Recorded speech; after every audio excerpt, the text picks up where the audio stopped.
विपक्ष की कुर्सी को लेकर जमकर समाजवादी पार्टी की खेमे में लड़ाई चल रही है, उसे लेकर एक बड़ी खबर आ गई है जो हम आपको देना चाहेंगे। जी हां, देख रहे हैं आप नेक्स्ट 9 न्यूज और स्वागत है आप सबका हमारे चैनल में। एक बार फिर से मैं आप सबकी होस्ट तृप्ति इस वक्त आपके बीच बात करने वाली हूं।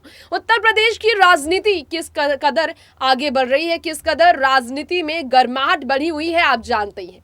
आजम खान समाजवादी पार्टी छोड़कर AIMIM ज्वाइन कर ले, यही कहना है लोगों का। लेकिन आप जानते ही हैं, जब AIMIM के असदुद्दीन ओवैसी ने लगातार आजम खान के लिए मांग की थी, आजम और अखिलेश की जोड़ी तोड़ने की कोशिश की थी विधानसभा चुनाव से पहले ही, आज वही कोशिश को आगे बढ़ाने के लिए, ओवैसी साहब के इसी रणनीति को आगे बढ़ाने के लिए AIMIM के अध्यक्ष शौकत अली ने जिस प्रकार से खुलेआम स्वागत किया है आजम खान का, कहा है कि हम अध्यक्ष पद की कुर्सी छोड़ देंगे और उसमें बैठाएंगे आजम खान को, हम उनके पैरों पर बैठेंगे, वो बस AIMIM में आ जाए, क्योंकि मुस्लिमों के लिए सपा कुछ नहीं करती। 8 घटनाएं कुछ दिनों में घटी है देश भर में, लेकिन नेता प्रतिपक्ष बनने के बावजूद अखिलेश यादव ने कुछ नहीं कहा। जैसे ही अखिलेश यादव नेता प्रतिपक्ष चुने गए, जमकर आजम खान के मीडिया प्रभारी फसाहत खान ने उन पर हमला बोला था। ये कहा था कि जेल से निकालना ही नहीं चाहते हैं आजम खान को अखिलेश।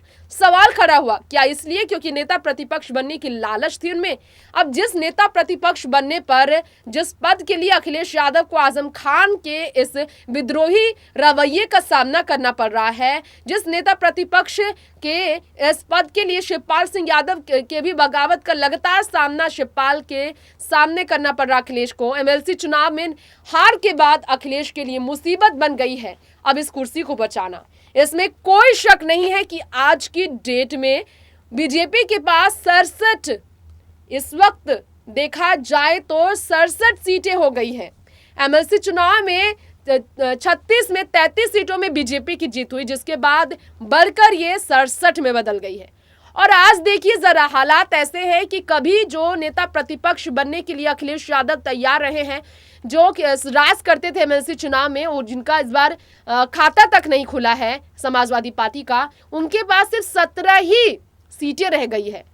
इसका क्या खामियाजा उन्हें भुगतना पड़ेगा, थोड़ा सा जान लीजिए।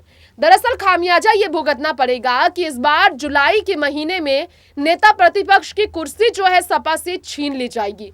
जी हाँ, ये कुर्सी अखिलेश यादव से छीन ली जाएगी।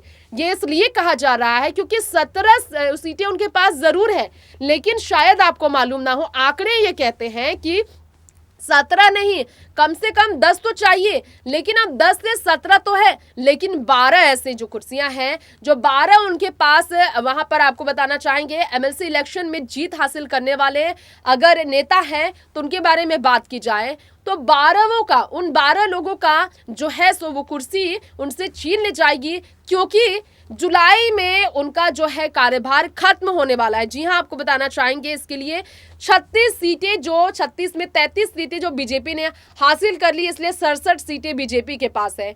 और इस बार जुलाई के महीने में कार्यकाल खत्म होने वाला है। उन 12 सीटों पर बैठे नेताओं का कार्यकाल जो कि सपा में है, ऐसे में सिर्फ देखिए रह जाएंगे 5 सीटें जो कि सपा के हाथ में है।